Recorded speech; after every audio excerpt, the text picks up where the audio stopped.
There's only war.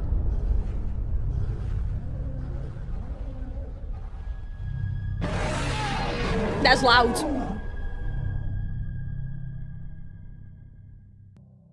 There are many horrors facing humanity in the 41st millennium. Few though rival the physically nightmarish alien race known as the Tyranids, also known as the Great Devourer.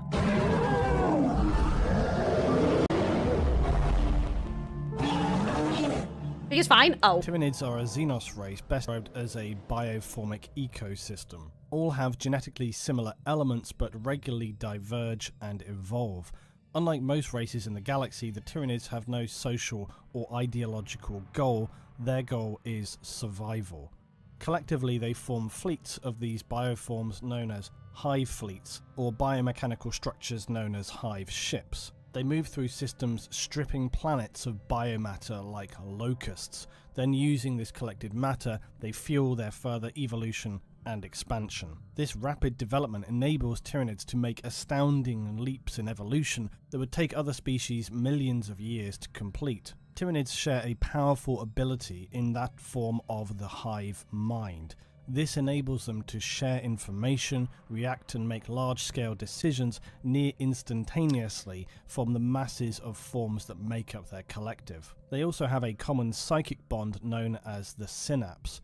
This enables them to move and coordinate with other Tyranids around them as if one greater organism. The behaviour likened more to the conscious and unconscious muscle contractions of a larger entity than actual individual behaviour. The reactive movement of flocks of birds causing a natural spatial shifting is not entirely unlike the way in which the Tyranid synapse behaves. This collective reactionary cooperation is especially important when you consider that Tyranid's approach to warfare is simply often to overwhelm through weight of numbers, a tidal wave of seething, vicious, corrosive biomass.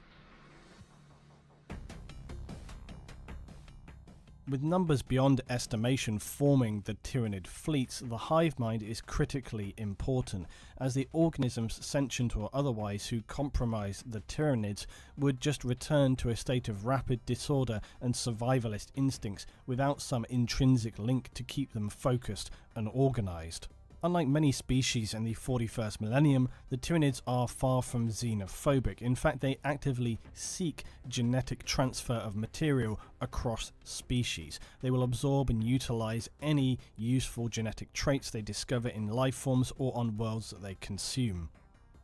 This information will then be used to improve their effectiveness either in biomatter consumption and efficiency or combat. All Tyranids are produced from a single life form within the hive fleets known as the Norn Queen. Without this bioform, they would be unable to continue to replenish their fleets. Much like any life form that lives in a colony, the Queen is to be found at the center, where she is most difficult to reach and most well defended. She essentially— That looks disgusting.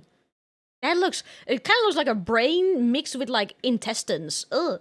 Some are smart, some aren't, so when they lose connection to the hive mind, the dumb ones go feral, but the smaller ones stay normal. Oh, they all have different intelligence level? I didn't know that. I thought they were all kind of, you know, just like simple creatures of all we need to do is just destroy the universe. We just need to eat. I didn't know they were smart ones. Okay. She essentially not only reproduces, but bioengineers the life forms in a Tyranid swarm. The queens will also relay information to one another psychically through the hive mind, and enable them to create better suited or more powerful life forms. Question. I'm assuming the hive mind is different from psychic energy. I'm assuming those are two different things, like the Tyranids don't have psychic energy, they just have the hive. Are they different? They do have psychic energy, they have one giant soul, there's many but one. Ah, so they do have psychic energy. Okay, I wanted to double check if they have... Well, then again, is there anything that doesn't have psychic energy? Cast spells like... They can cast spells! Oh my god. I cast Fireball. They also transmit orders and information to the lesser entities. In order to continue reproduction of the Tyranid bioforms, the Norn Queens require a constant supply of biomass. And this is literally pumped from a planet that has been harvested by a Tyranid swarm back to their hive ships in orbit. Disgusting reclamation pools are formed on the planet's surface where all biomass is dissolved together, collectively. The queen will then continually produce new Tyranid forms in a variety of ways, from eggs to live birth, larvae, or grown in amniotic sacs. Most forms produced, though, do require further nurture from a worker class who, as with most colony life forms, provide them with the nutrition and care needed until they can survive for themselves. In the case Oh my god, that is kind of sick. In the case of Tyranids, this usually happens very quickly. The most significant encounters with the Tyranids have occurred relatively recently, and in the scheme of things they are a fairly new threat, having first been truly encountered around 745 in Millennium 41. But rumours and fragments of information... Hang on, does that mean year 745 in the 41st millennia? Is that right? But rumours and fragments of information can potentially trace their impacts to anything in the region of the 35th millennium or before. They're believed to have been attracted to the galaxy due to the Emperor's psychic beacon, the Astronomicon, which acts as a lighthouse for Imperial ships travelling the warp. Imperial navigators use it to calculate their courses through dangerous warp space. The first major incursion by the Tyranids was Hive Fleet Behemoth, which, after causing catastrophic damage on countless worlds, was ultimately repelled by the Ultramarines chapter. But this battle was barely a victory, the losses so high they would take hundreds of years to replenish and recover from. These events gave a worrying glimpse to the Imperium of the power wielded and damage that could be inflicted from a Tyranid hive fleet. It's feared and suspected that much worse is even to come, and the Tyranids have really only begun to scout through the galaxy. That's nasty. Tyranid hive fleets and their subsequent tendrils move quickly through systems, consuming all biomatter, but they never enter the warp, nor do they possess actual faster-than-light technology in the standard sense.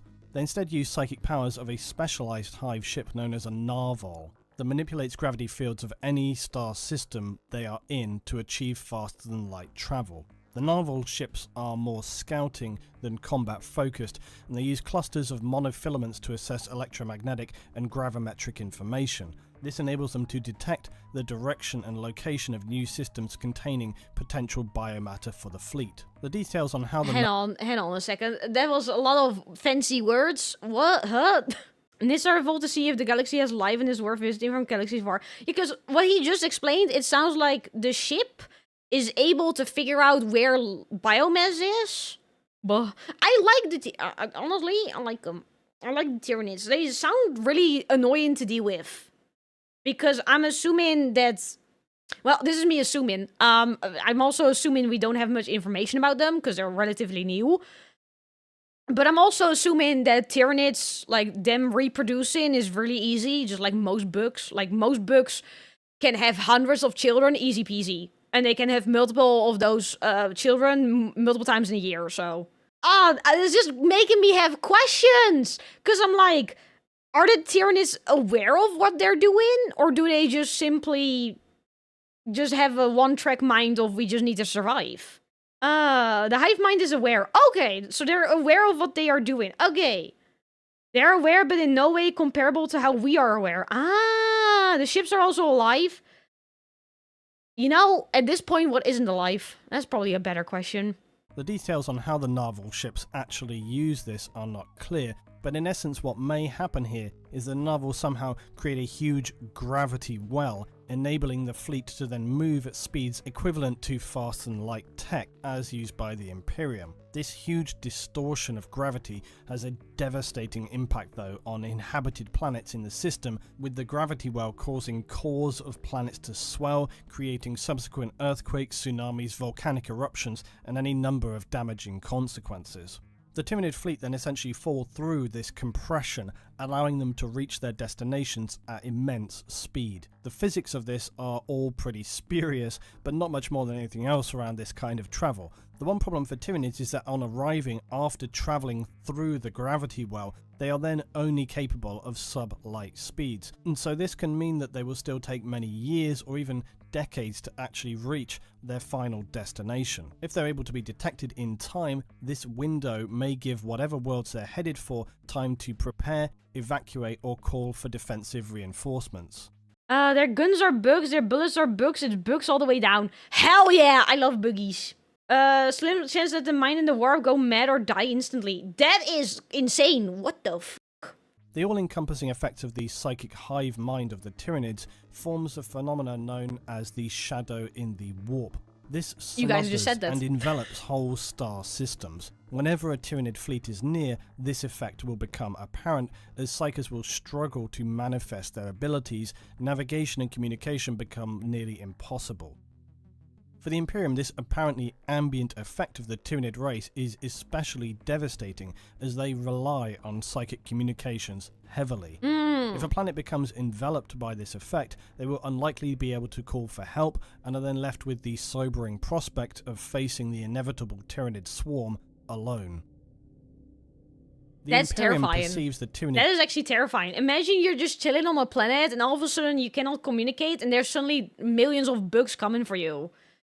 Imperial finds out what planet they're heading towards. They will exterminate all life on the planet in a way so that... Is that when they use the... I forgot which faction uses it, but you have the weapon where you smother out like the entire sun? I guess that's one way to deal with the Tyranids. I guess that is. The Imperium perceives the Tyranid fleets as separate forces. Why does it say tuna fleet? Fucking YouTube subtitles, the tuna fleets. Competing with one another for resources, much like any other organism of the same species will compete with their own for resources. However, in reality, this is not the case. The Tyranids, through their hive mind, form a much more complex construction of organisms. Perhaps the most terrifying fact about the Tyranids, though, is their drone-like single focus.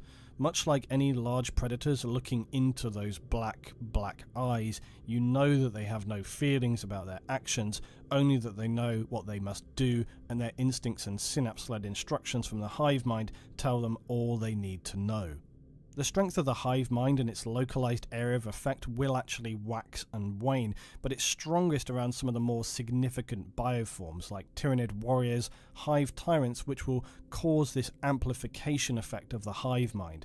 Without these synaptic linchpins, many of the lesser Tyranid forms would actually revert to unfocused animalistic behaviours. But for that reason, there is no one commander within a Tyranid force most often, but multiple senior forms that secure the network of the hive mind, uniting and focusing the lesser forms.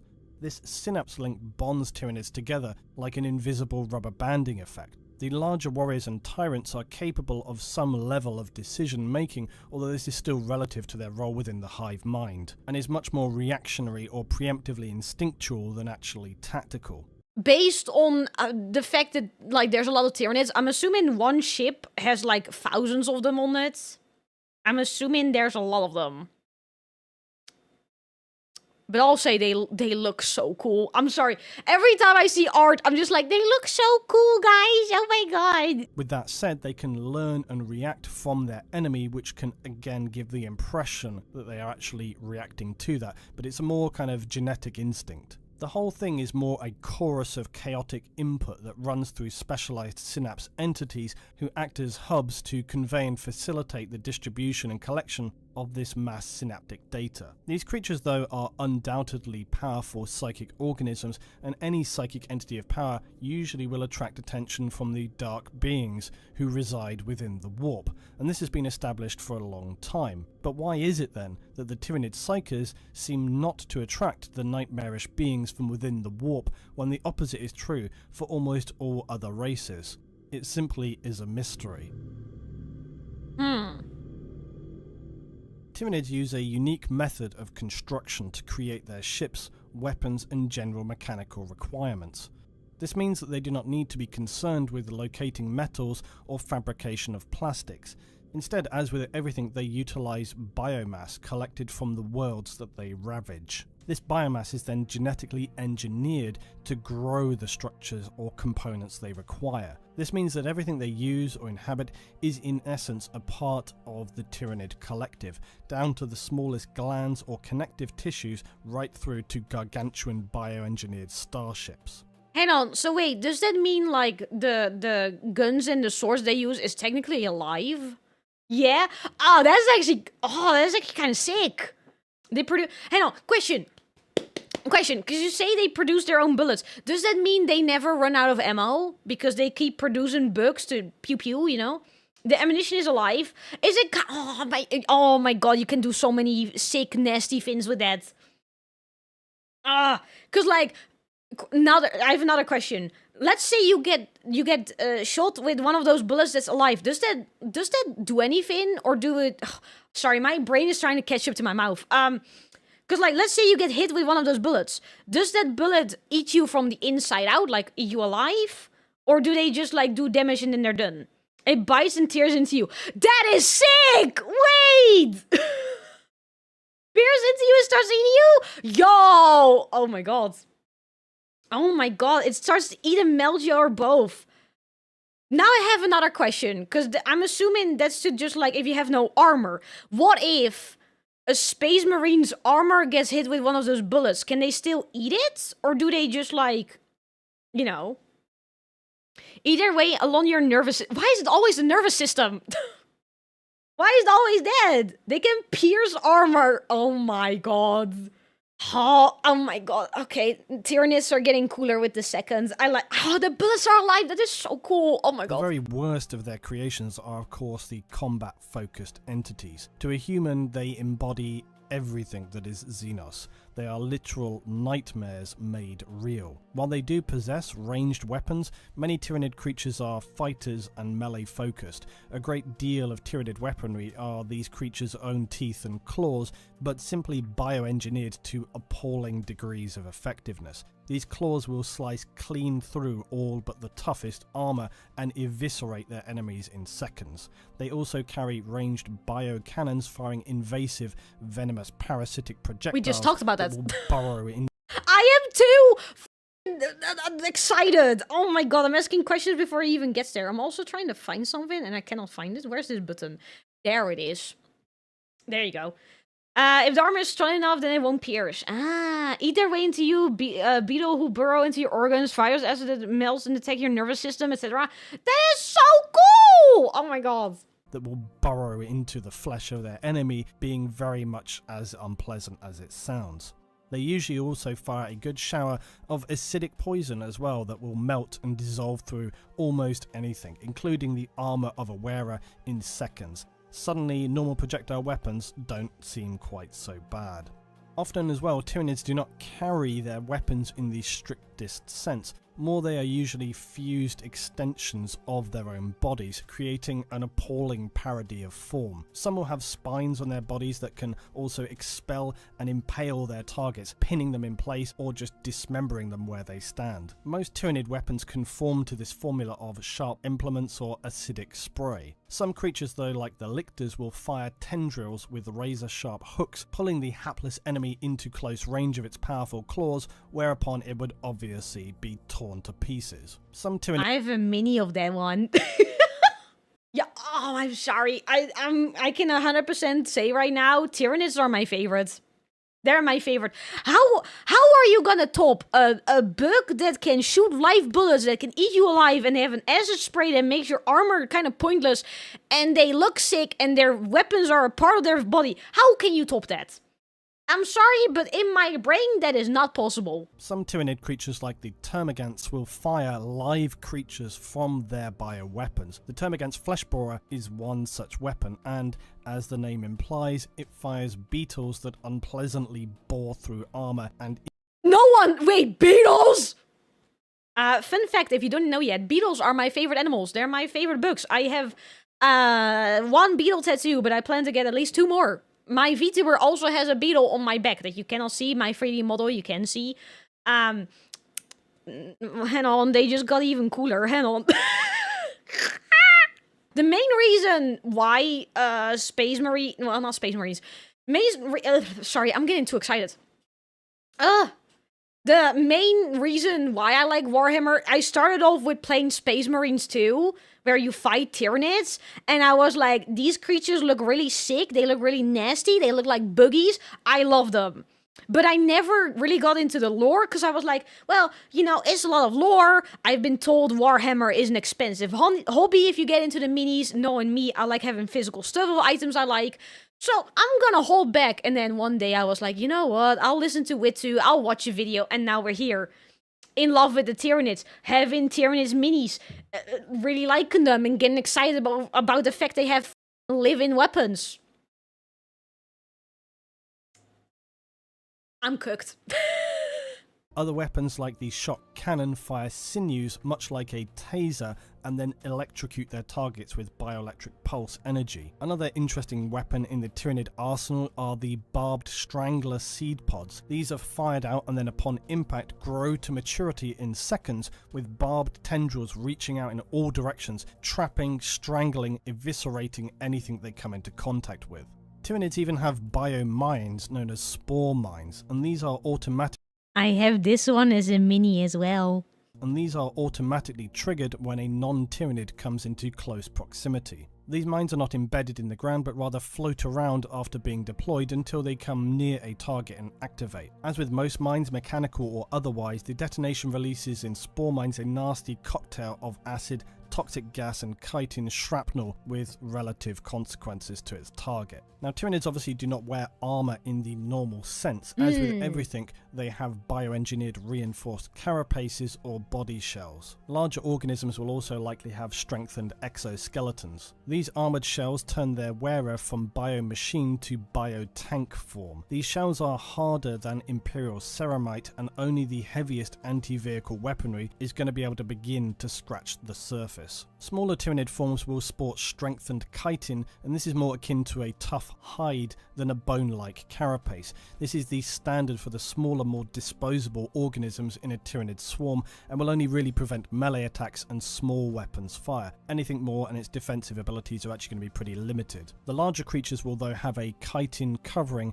a carapace. This can cover sections or all of the creature and is much more effective at protecting the Tyranid organism that use this form of protection. On top of these natural defenses and bioweapons, Tyranids also have plenty of attributes, offensive and defensive, that they wield as part of their own bodies. Acid being pretty common among Tyranids, with acidic jaws spitting venom that consumes and dissolves enemies in seconds. Chameleonic skin also allows some Tyranids to stealthily blend into surroundings to launch ambush attacks on passing enemy. Enhanced neural senses enable Tyranids to detect hidden enemy using tech to cover their appearance or location. Okay, I have a question. Because she's quiet, I am excited about this. I have a question. Because orcs, when they're purple, they're sneaky. Can Tyranids find purple orcs? Because they can detect hidden enemies. But can they detect hidden orcs? Is that known? I'm really liking this. I really like the Tyranids. Sorry, I'm so excited. I'm so into this. I am. Oh my god. Purple orcs are just a memes. It's just a meme. Oh man. Oh man. God damn it. Little fun fact. I'm kicking my feet this entire video. And powerful leaping appendages allow them to fly into battle, crushing enemies in the process. Many have increased regenerative abilities that enable the fast healing of even catastrophically severe wounds. Some Tyranids simply just possess very spiky and thorny carapaces, so when they charge into battle, any enemy not already physically crushed will be lacerated or impaled by the creature's own surrounding body armor. A thorax swarm is another particularly nasty contained weapon some Tyranids feature. In their swollen chest cavities, many creatures are amassed, a bulging swarm of parasitic creatures. And when in proximity of the enemy, this thorax sac will just erupt in a huge burst, throwing the parasites hurtling towards and drowning the unwitting victims in thousands of these smaller, very aggressive Tyranid forms. These will then... That kind of sounds like spiders. You know when a spider has like baby spiders on their body? Oh my god. Okay, it's starting to sound like, first of all, Tyranids sound cool, but they also are starting to sound really strong. You know? Some orcs love fighting Tyranids so much they keep Tyranids eggs on their ships and spread Tyranids on worlds, some inhabited, and come back years later to fight against the horde. What? Okay, orcs. Oh my god. Wait, that sounds really cool as well. Wait, oh my god. I'm excited. These will then proceed to crawl inside armor, down enemies' throats, and chew through eyes and exterior flesh. They will then emit either arcs of electricity, charring their victims, or suck all the moisture out of their body, desiccating them in seconds, or just climb in and around the bodies of the enemy, exploding with needles of chitin, literally bleeding them to death. In general, Tyranid forms are sharp, acidic and hazardous in general to your health. But it's not just the small life forms. The living ships themselves also have offensive and hazardous attributes. They will generally feature the common acidic weapons that will burn through the hull of enemy ships, and ordnance that will actually burrow its way inside of enemy vessels to then launch smaller Tyranids from these. Small or large, all Tyranids are formed from the reconstituted biomatter of their unwilling victims. Spliced together and reformed in their own image, part of the horror is not simply that they will destroy you and everything you know, but that all of this and yourself will become Tyranid in a horrific parody of form and evolution. That's kind of sick, not gonna lie. Shit with mouth. I didn't. Of course they have mouths. They're living beings. Oh my god. The Tyranid's main means of acquiring new biomatter is, as previously mentioned, to secure a planet and then proceed to forcibly rape the land of all its life forms and resources. Well, and usually a wholly unpleasant process. Let's see what that entails. Now firstly, the Tyranids will, for want of a better word, recon the world they intend to harvest. They will instigate initial stages of infection by deploying Tyranid species known as lictors, also gene stealers and vanguard drone ships. These creatures focus mainly on concealment and stealth, but are undoubtedly still horrific and dangerous in their viciousness. They'll also unusually focus on staying alive, as opposed to in later full-blown assaults, which are much more like a tidal wave of Tyranid form, literally clogging the enemy with acidic death. These species are also unusual compared to most main assault Tyranid lifeforms because of their independence. They exhibit more self-awareness and more situational choices than the swarms that will likely follow. This has no doubt been decided as the most effective course of action and behaviour for these early scouting Tyranids. The Vanguard drone ships are simply the transportation for these early scouts. They are small, independent ships and only will periodically return back to the main Hive fleet vessels. Lictors are the masters of stealth. Using feeder tendrils, they analyse all the environmental elements and constituent biomatter that is available to them. They may also choose to kill and devour life forms to absorb their memories, as is one of the Tyranid traits. These memories may give them further relevant information or acquire locations to explore. Gene stealers, though, will not simply acquire biomatter intel, they will also begin the infection of the Tyranid forms in the local ecosystem. This corruption will eventually result in the first Tyranid hybrid creatures from the planet's native species being formed. I forgot that you have like hybrids. Oh my god, I completely forgot about that. Lictors are literally an alien version of the first thought I had when he said like they're like hiding in the environment. I thought of like chameleons. I was like, this is kind of starting to sound like chameleons. You know, they take in their environment and they figure out how the best way to hide. Probably they do it a way nastier way, but you know, it then made me think of chameleons. Like that, yeah. Oh my god, they're so cool. Once these initial recon periods are complete, the Tyranids will quickly switch their behaviour from somewhat passive investigation to full-on planetary infestation and excessive aggression.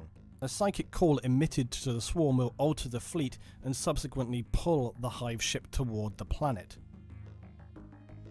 Any humanoids on said planet at this time would be advised to panic, because infestation will now begin. As the Hive fleet draws near, it will, as previously stated, disrupt much if not all communication from the target planet and its inhabitants, and they will now be cut off from the wider systems surrounding it, unable to call for help or give warnings to others. Any evacuations that can be made would probably be advised to do so, but even they may not escape with the Hive fleet monitoring movement in and around their target planet. Even if ships... So, it's starting to sound like infestation pretty much means, like, just, like, you know, say your final goodbyes. Because, like, you cannot escape, you cannot get out, there's, like, a million of them coming at the same time, they have living weapons, they have acid, they have big boys, they have small boys, they have insane boys, they eat you alive, like, damn! And a hunted spider lurking in the dark. They're kind of cool. Sorry, my brain is just like, limited to only the words cool, they're nasty, they're sick, I like them. That's the only thing my brain right now is comprehending, that I like what I'm hearing.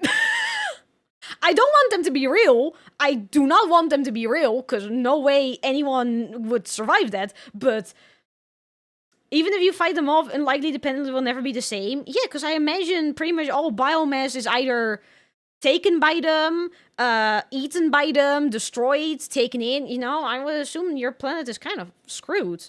Even if ships were sent to counter and defend a planet, they may not be able to actually exit into warp space because of the Tyranids' psychic effect, the shadow in the warp. And once arriving at the planet, mycetic spores are released into the atmosphere, raining down. And these spores seed the planet with microorganisms which will alter and distort the planet's natural organic life forms. They'll also begin to break down complex organic molecules and alter them to be more suitable for absorption by the swarm. This first, as one of many unpleasant processes, can affect complex and simple life forms. Meanwhile, other spores will actually contain the more complex Tyranid life forms, and these will begin to group together, preparing to assault when commanded to do so. Others, though, will burrow underground, planting more spores that will then grow into capillary towers. These vast chitin towers raise up out of the ground and reach as high as the upper atmosphere. Reclamation pools will then appear near to them, linked via underground root systems. These towers will then later connect via the tubes from the hive ships to suck up biomatter from the planet. Capillary towers can grow almost anywhere, environmental conditions seem to not affect them. The reclamation pools are the unpleasant pools where all the planet's biomatter is gathered and broken down collectively. It's essentially a thick soup of dissolving life forms, both sentient and non, which the hive ships will then suck dry. You know, it's starting to sound more and more like the nits are just like a virus. You know, plants will go insane, start growing like crazy to draw more out of the ground into easily digestible plants.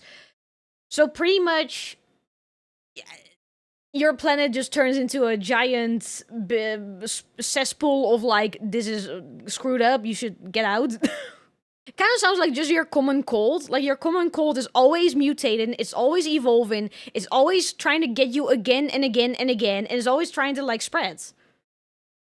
But it's just, you know, Tyranids are deadly and the common cold isn't. That's, you know, time to move to a different planet. Yeah, but the thing is, if the nits are invading, you cannot leave. Because your entire warp travel is cut off. You cannot get out. But Tyranids will not just reap the organic surface of a planet, but also its underground mineral wealth. So this initial infestation phase will mean creatures underground begin seeking and mining out a planet's mineral wealth to again be dissolved and consumed by the swarm.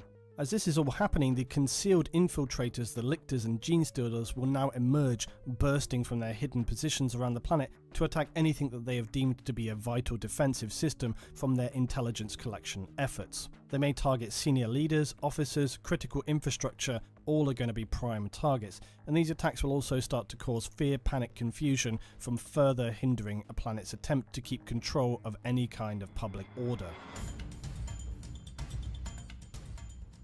Once the Tyranids have begun this initial phase, it will not be long before the more severe... Question, have there been cases of a planet surviving an attack? Mostly no. Oh, well, I wonder where Warhammer is gonna go with them, because, like, okay, you have a new threat, you have the nits, those are now a really big threat, and they're relatively new, you don't know much about them, they're kind of starting to sound a little bit OP, you know? And you cannot really escape them. I wonder where they're going with it. Because eventually, maybe humans survive, right? Maybe. Baal, the home of the Blood Angels, survived because nearly every Blood Angel successor fought off the bugs. That is pretty hardcore. That's pretty hardcore.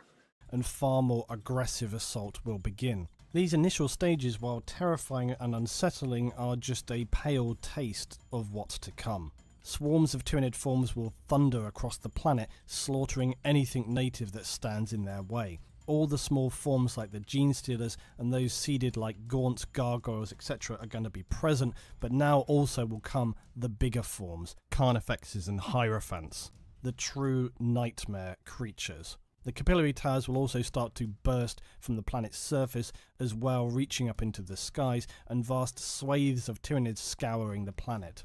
The towers will start to begin the process of consuming biomatter because there is no standing on ceremony for victory. From the initial assault to the final exodus, the process of absorption and consuming biomatter will begin. The capillary towers themselves are far from inert systems. They'll actually throw out tendrils and tubules that can absorb life forms and native species. For more civilian planets, the Tyranids will usually just allow the Gene Stealers and Gaunt Genus to do most of the work.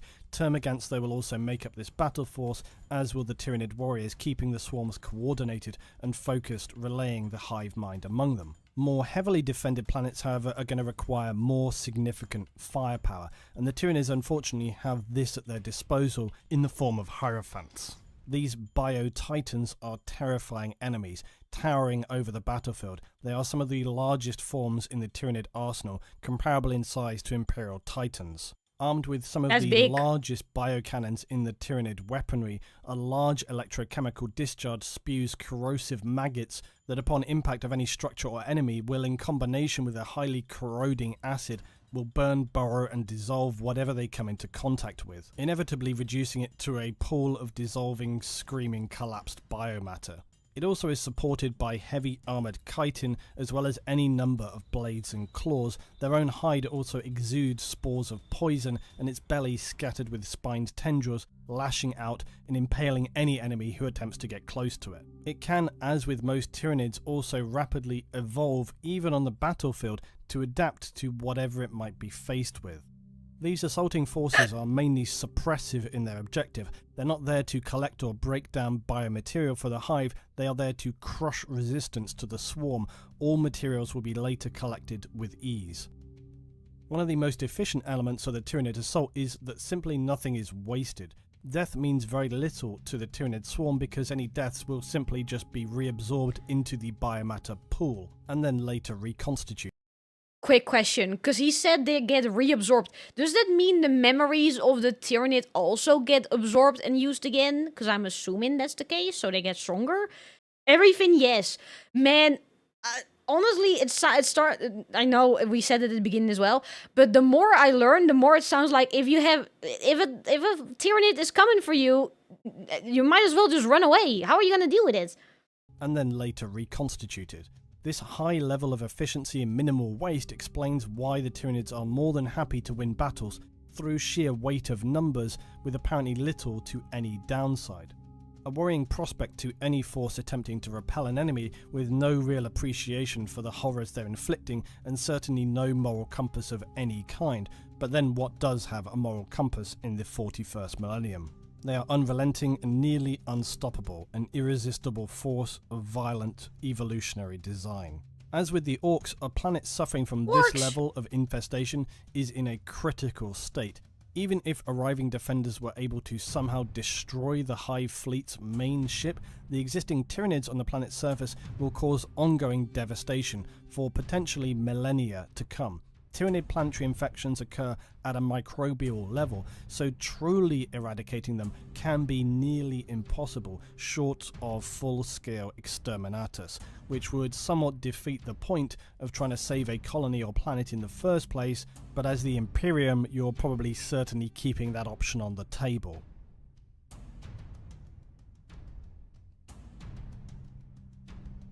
With much of the planet overrun with Tyranids and any defenders likely beginning to buckle, if not already collapsing under the weight of nightmarish violence and body-ruining acidic bioweaponry, the collection process for the planet's biomatter will now be well underway, and the world now entering a downward spiral that it will struggle to, if not already be unable to reverse. Worse still, if a battle is proving especially challenging and continuing, the Tyranids will then start to utilise biomatter on the surface to form new creatures and effectively use the planet against itself. Rippers will begin a swathe of foul consummation, sweeping across the surface and consuming and devouring all matter in their sight.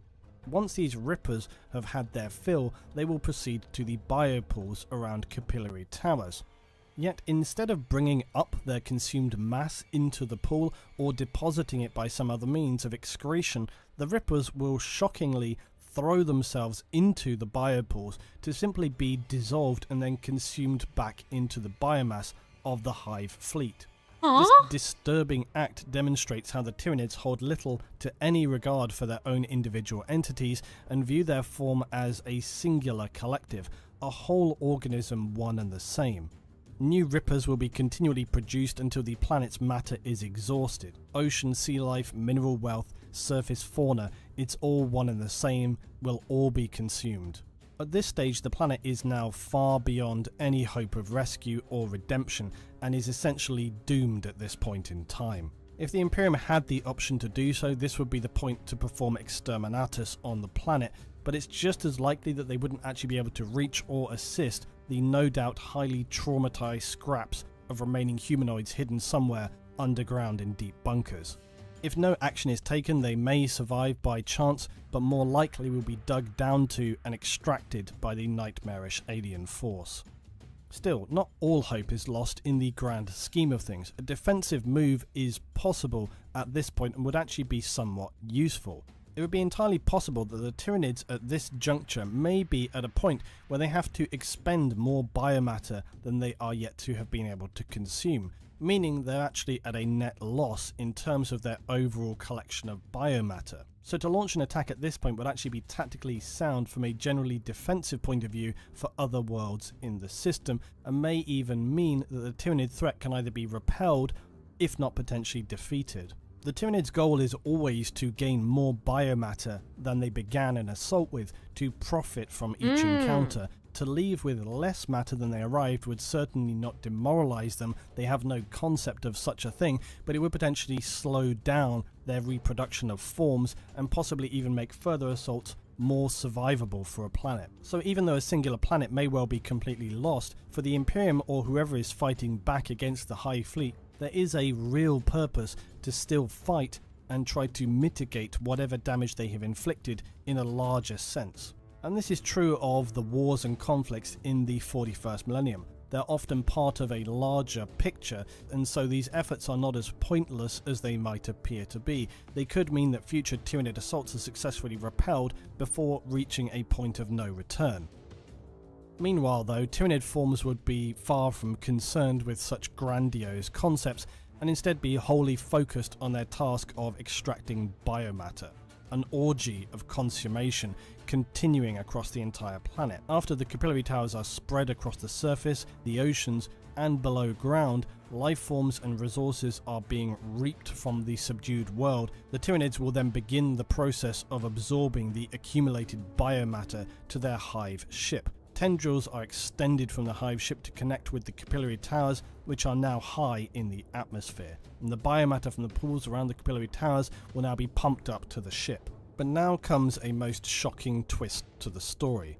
Once all the planet's defensive forces are completely destroyed, even the surviving Tyranid forces will begin to throw themselves suicidally into the digestive biopools surrounding the capillary towers.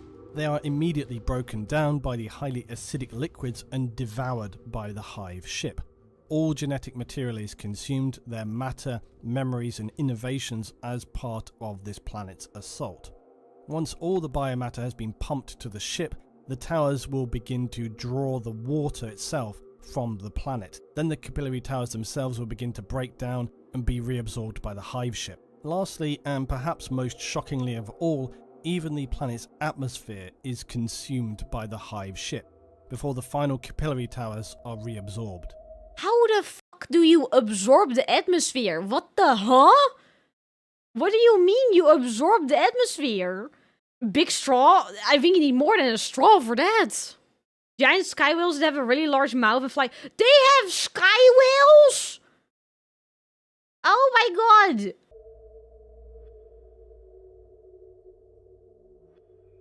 Some Imperium biologists speculate the hive ships, using unseen processes, transform the planet's atmosphere into a solid matter state. As the Tyranid fleet slowly begin to move away from the planet with their sub-light speed limitations, left behind is a barren, desert-like rock. A ravaged and destroyed world that will likely never see life on its surface again, nor any installations, as all resources have been extracted. As the Hive fleet plan their next target, the time spent in between on the journey will be utilised in consolidating the information and new genetic profiles gathered from the last devouring. This may lead to the development of new bioforms or the improvement of existing ones, making the Tyranid either more combat effective or improving their harvesting efficiency. Because of the Tyranid's psychic force that often prevents ships from exiting the warp in a system under assault by a Hive fleet, as they leave, it may be that this is when Imperial forces first learn a world has been destroyed, and with the utmost urgency, warnings and emergency action will attempt to be executed at this point. But with no way of knowing their destination, Imperial forces will need to move swiftly if they are able to have any hope at all of repelling wherever the Tyranid threat next decide they wish to devour.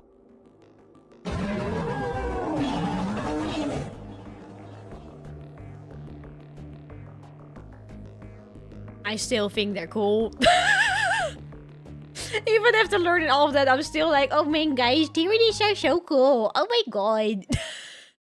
Nits or Noise Marines? Nits. I still think Noise Marines are really sick. The fact that they use, like, I don't know, they just have a guitar in space. Nits or Orcs? Nits. Easy. Not even a question. I love the Tyranids. I think they're sick. Their weapons are sick. Their story is sick. The way they do things is sick. They're kind of terrifying. I don't want them to be real, but I do think they're really sick. Bye-bye. Bye. Thank you guys for being here. That's all. I have nothing else to say aside from just bye.